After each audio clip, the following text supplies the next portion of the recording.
חברה שהקמתי בשנת 2006, זה אומר לפני סדר גודל של 17 שנים, והחברה הזאת מה שהיא עושה היא מכינה סטודנטים ללימודי רפואה בחו"ל.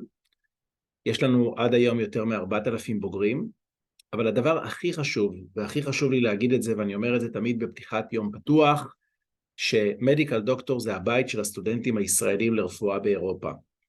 וזה אומר שהשירות שאתם מקבלים מאיתנו זה הרבה מעבר להכנה ללימודי רפואה בחו"ל. אנחנו מלווים אתכם לאורך כל התואר. וזה אומר שכל קושי שיש, בין אם זה קושי מול האוניברסיטה, קושי לימודי, קושי חברתי, זה לא משנה מה, הסטודנטים יודעים שהם קודם כל פונים אלינו. With us we have Professor איתן בריצמן, the Vice Dean of Charles University First Faculty. Please, Ethan. Good afternoon. Thank you. Yes, my name is Eitan Brisman. I am the Vice Dean of First Faculty of Medicine at Charles University, in charge of the international students studying with us. Everything about you. What we're doing Q&A, or do we just do a little talk about the university? Maybe a little talk and then Q&A. Okay. So, Charles University is the 10th oldest medical school in history. It was founded in 1348, and our faculty is ranked in the top 1% of all medical faculties across the globe. We teach medicine, we teach dentistry, both in English. We have, in fact, what we call two parallel courses, the Czech parallel and the English parallel. The Czech parallel is medicine, dentistry taught in Czech language. The English parallel is medicine, dentistry taught in English language. Otherwise, they're essentially the same.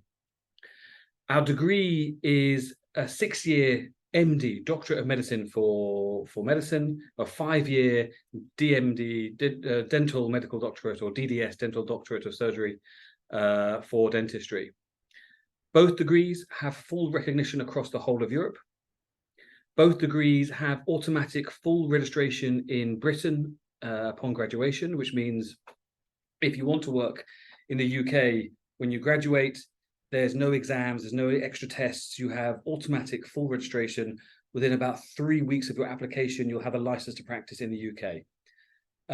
If you're medicine, then you get the full registration, rather than if you study in the UK doing their 5 or 6 year course, you get provisional registration. So by having full registration, you don't do the FY 1 year, you can go straight in as F2. We have accreditation in the States. So in America, we are accredited in all 50 states of America.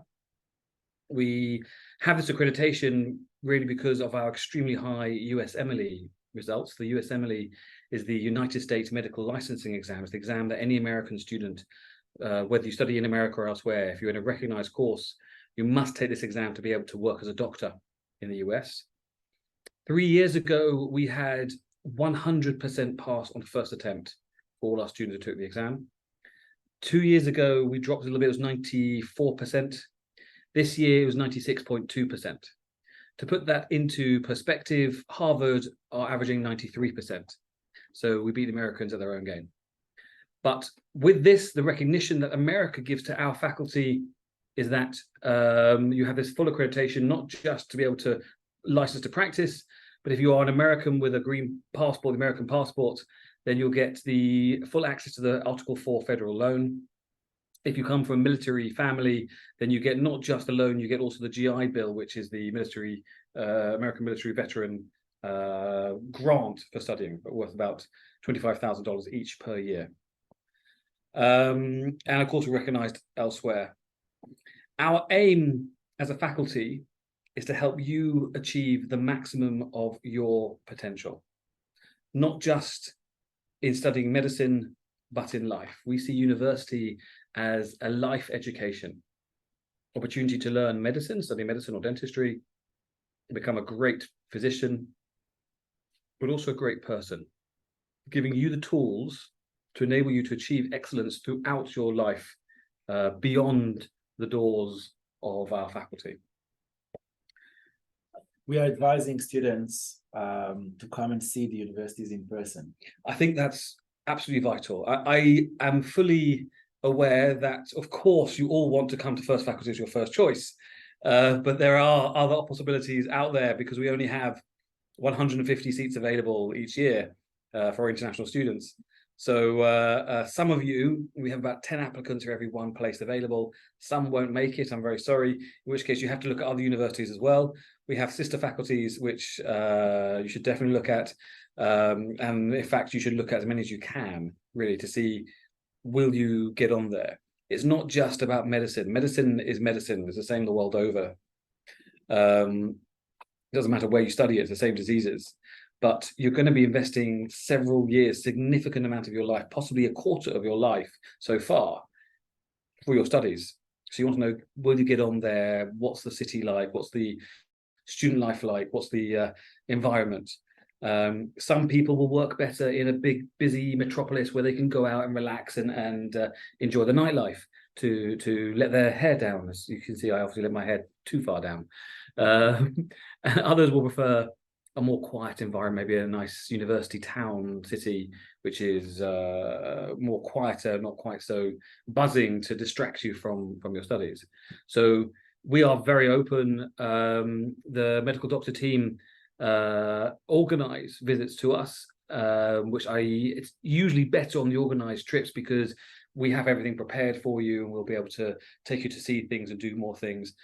If you're not able to make it to those trips, please contact the team who'll contact us, and we can even arrange, if you happen to be in Prague, to come and see our faculty, meet our students. Otherwise, social media is really the best way. We have a very active student body. MedSoc, LF1 MedSoc are the group to contact on Instagram, Facebook, Twitter, all these things that you guys who have hair use, and you still got your hair. Moshe, you tell me your trick. How difficult is it to get into medical school in Charles I, and how difficult is it to study medicine? It's not easy. Let's be honest. It's not easy, and it's not easy for a reason. We're ranked I'll speak about our faculty to begin with. We're ranked in the top 1% of all medical schools across the whole globe. So our admissions system is very tightly controlled and there's a huge team of more than 120 doctors who work in my admissions team, creating the questions, analyzing the data, looking at everything, because the idea is if you're able to pass our admissions system, then you'll be able to succeed all the way, all 6 years, to become a great doctor. So we have what we test you on, what we examine you on is rigorously analyzed. But also, much to my regret, we can't accept everyone. We haven't got the capacity to teach all of you. We only have the capacity to teach 150. And we have about 9 to 1, 10 to 1 applicants every year for every one place available. So because there is the competition, then there has to be an element of difficulty, of rigorousness in the examination process. The examination has 2 parts to it. The first part is a written exam, multiple choice exam in biology, chemistry, and physics. When you pass that, usually when I say physics, I can't see you all or hear you all. Usually when I say physics, there's a big groan, sigh. Oh my God, physics! I'm doing maths, not physics. I haven't studied physics since I was 16 or something. Physics is integral. It's really vital for everyday life in medicine. You really need to understand the principles of physics.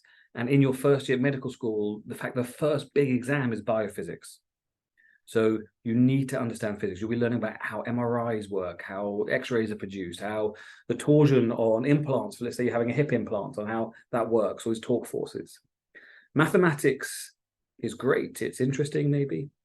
But physics is applied mathematics. For medicine, you don't need to be a mathematical genius. You know, Einstein studied at our faculty, but you don't need to be an Einstein. Sorry, worked at our faculty. You don't need to be an Einstein to study medicine.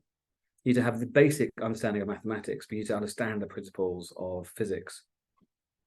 So because we understand that not everyone's done everything to the same level, The biology, chemistry, and physics written papers are an aggregate score. So the 3 scores are combined, and that you have to reach the pass mark to be able to continue. So if you are great at biology but not so strong at physics, then you can make up for your lack of physics by doing really well in biology to get that average to pass over to the next stage of the interview process or the exam admissions process. The interviews are, you get your results from the written exam within a few days, usually within a week. We say within 2 weeks. It's usually within a few days, 3, 4 days. And you'll then get, hopefully, you'll all go and get the offer for interview. The interview is done via Zoom, and it is an MMI, multiple mini interview process. This is not looking anymore at your knowledge base of biology, chemistry, and physics. This is looking at you as a person. This is the time to shine, to sell yourself as a person. There is 4 different stations. Each station is examined by a different person. The examiners do not know your score from your written paper. In fact, your written paper score becomes irrelevant. It's pass or fail. So once you passed it, it's done. Your interview examiners will not know your scores in the other interviews. They won't even know who's interviewed you. They won't even know you. They'll know your number that you'll have allocated, and they will blindly put in all the details, your scores, into the system. So there's no bias of any way, which means for each interview you go to in these rapid interviews, you have to be at your best and perform. And whatever happened in the previous interview, whether it was great or whether it was some sort of catastrophe, when you come to the next interview, you've got to really perform again, because you can make up for any lost marks in the previous one by doing great with the next one. It's a fresh start. You explained so well. I don't have questions. I wish you a good evening. I will just say one last thing, if I may, just because we mentioned questions. We have a rule. They call it Brisbane's first rule. All questions are good questions. There is no such thing as a silly question. And though we may be running out of time today, the team for Medical Doctor International Studies are brilliant. They're very experienced. We have a very long and successful relationship with them. So please feel free to ask them any questions. They'll pass you on to us for any questions. There is no such thing as a silly question. If you're thinking about something, please be brave enough to ask it, as I'm sure several other people will be thinking or wondering the same thing. Are there any scholarships? So yes, is a simple word. In each academic year, those students, the top 10% of students will all receive a scholarship. So according to your grades of how you do in your exams in each year, the top 10% of each year, so 10% of all students will receive a scholarship from their tuition fees. There are other scholarships for when you do activities for the faculty, and various things that are available.